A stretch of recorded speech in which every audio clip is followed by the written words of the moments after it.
Hi, my name's Russ. This is another video in the series of videos that describe various tools in forensic fire investigation. This is a topic known as acoustic agglomeration. It's the tool that's used to determine if smoke alarms have triggered. There have been several situations resulting in fatalities where litigation has been involved against individuals who are accused of negligence. And what has ended up proven to be the case is that the smoke alarm was disengaged or otherwise disabled by the occupant. I think the famous Trump Tower fire that happened about 6 years ago is a classic example of that, where President Trump was hammered for not having suppression in his 1980 high-rise Trump Tower. That fatality was actually caused by the individual disabling his smoke detector. So this simply discusses the principles of acoustic agglomeration, how you can verify that a smoke detector has actually detected smoke and gone into alarm mode. So this occurs when sound waves from speakers create residual soot.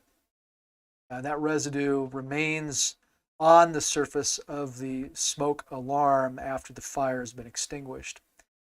This method is what's used to determine if a smoke detector is activated. So this is an image of the internals of a smoke detector. And what you can see are these examples where vibration has caused specific patterns of soot accumulation on various components within the smoke alarm. Here's an example where a test was performed. Two smoke alarms of the exact same make and model were used. One was powered, one was not powered. They were both immersed in a city environment. And as you can see by the image on the right, there's this acoustic agglomeration around the speaker where the sound was emitted. And you don't see the same thing on the image on the left that was unpowered. And it raises some interesting concepts because what you see in this image, these lines, this is actually salt.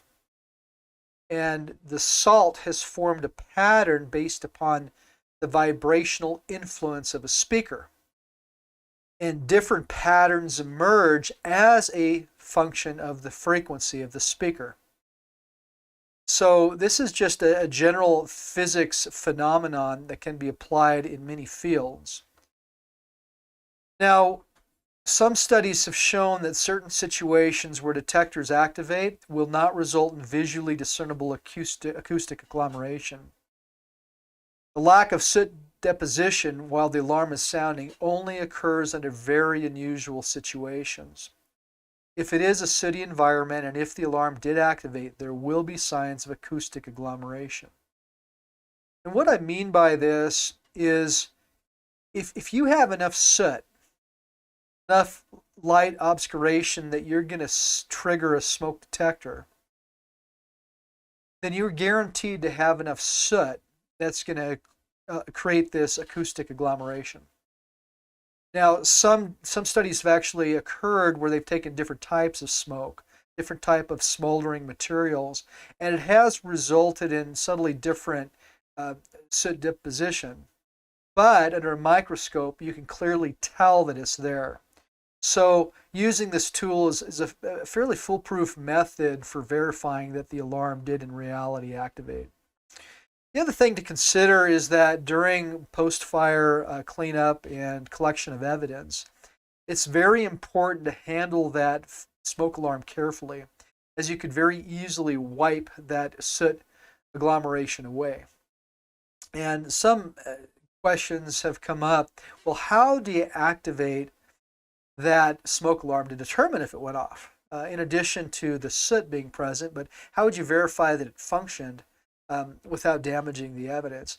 And studies have actually shown that you can press the test button and it will not affect the soot deposition from acoustic agglomeration.